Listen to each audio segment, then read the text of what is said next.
Настоящото издание на Синьо лято представя за първи път дигитално реставрирана версия на оригиналните ленти.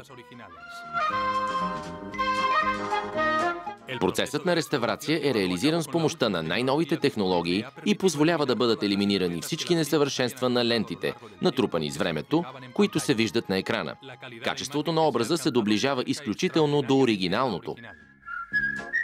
Процесът на дигиталната реставрация позволи да се изчистят несъвършенства в образа – черти, прах, прекъсвания, петна и зранца.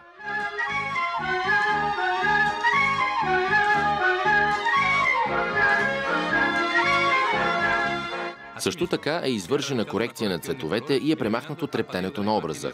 Контурите са подчертани за по-голяма яркост. Резултатът от този процес на реставрация ни позволява да се насладим на легендарния сериал с качеството на образа на оригиналната версия.